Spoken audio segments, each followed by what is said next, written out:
O que a gente vê quando olha para o mundo?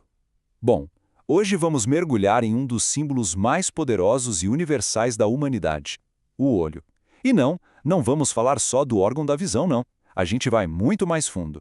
Vamos investigar o que ele realmente significa. Essa porta de entrada para a nossa percepção física e, mais importante ainda, para a luz espiritual. Olha só o nosso roteiro. A gente começa entendendo o olho como um símbolo universal. Depois, a gente explora a dualidade da visão, o que leva a gente para a busca pelo olho da unidade. Aí vamos ver como um olho só pode ser visto como algo divino ou demoníaco, e por fim, vamos entender o poder que as culturas dão para o simples ato de olhar. Então vamos começar pelo começo, né? Como é que o olho, um simples órgão, acabou se tornando um símbolo tão forte que atravessa culturas e o tempo, representando algo muito, mas muito além da visão física? Essa é a grande pergunta. É claro que o olho capta a luz, isso a gente sabe. Mas, simbolicamente falando, ele é a porta para um outro tipo de luz, uma percepção que vai muito além daquilo que está bem na nossa frente. A ideia fundamental é que o olho não é só um receptor passivo. Pelo contrário, ele é um símbolo ativo da nossa capacidade de entender as coisas, de ter insights. É tipo assim, o ponto de encontro entre o mundo que a gente vê e o mundo que a gente não vê. E olha que essa ideia não é de uma cultura só, não. Para os esquimós, ter olhos significa ser um xamã, um vidente.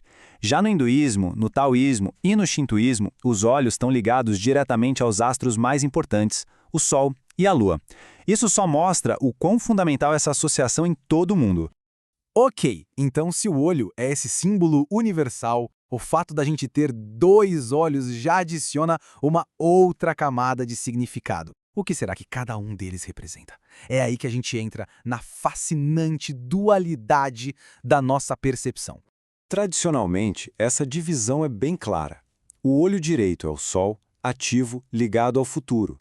Já o olho esquerdo é a Lua, passivo, voltado para o passado. É quase como se a gente tivesse duas formas de ver o mundo ao mesmo tempo, sabe? Uma para ação e outra para reflexão. E o ponto-chave aqui é que muitas tradições espirituais têm um objetivo em comum: superar essa divisão. O desafio, então, é ir além da visão que só separa as coisas e conseguir alcançar uma percepção que enxergue a unidade por trás de tudo. Tá, mas como se alcança essa tal unidade? É exatamente aqui que entram dois dos conceitos mais místicos ligados ao olho: o famoso terceiro olho e o olho do coração. A gente já viu que os nossos dois olhos físicos estão ligados ao Sol e à Lua, ou seja, aquela dualidade básica do nosso mundo, certo? Então o terceiro olho é um elemento totalmente diferente, ele é o fogo, mas não um fogo que ilumina o mundo lá fora, e sim um fogo que consome a ilusão aqui dentro. E o que isso quer dizer na prática? O olhar do terceiro olho, que nem o do deus Shiva, destrói a manifestação. Calma, não literalmente. Ele queima as aparências para revelar a realidade atemporal, o presente eterno, sabe? Livre das amarras do passado e do futuro. E bem perto dessa ideia, a gente tem o olho do coração. É um conceito encontrado em tradições super diferentes, como no sufismo, no cristianismo místico e até entre os indígenas Sioux. Ele é o órgão da visão interior. Enquanto o terceiro olho queima a ilusão com fogo, o olho do coração oferece um caminho mais intuitivo para essa mesma unidade, unindo a alma e o divino.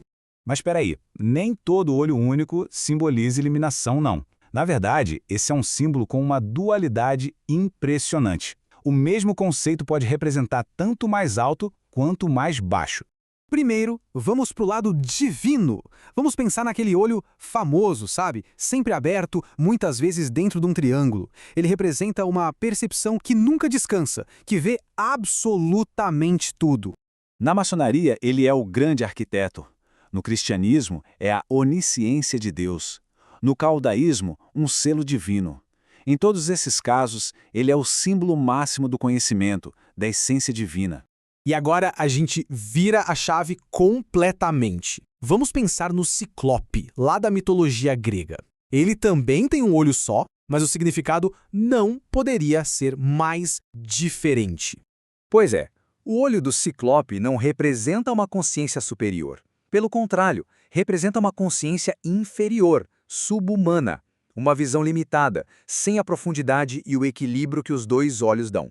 Isso mostra perfeitamente como o contexto muda tudo.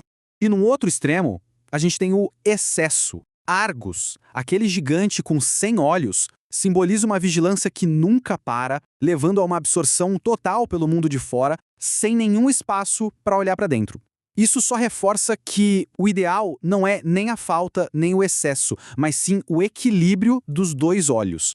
Para terminar, vamos trazer esses símbolos todos para o nosso dia a dia, para o folclore e as crenças populares. É aqui que o olhar não é só sobre perceber, mas também sobre agir, sobre ser capaz de projetar poder. Ah, o famoso mal-olhado. Uma crença que existe em inúmeras culturas. E não é só superstição, não. É a ideia de que um olhar carregado de inveja e malícia pode ter um efeito real e até devastador no mundo. A citação aqui é pesada. Esvazia as casas e enche as tumbas.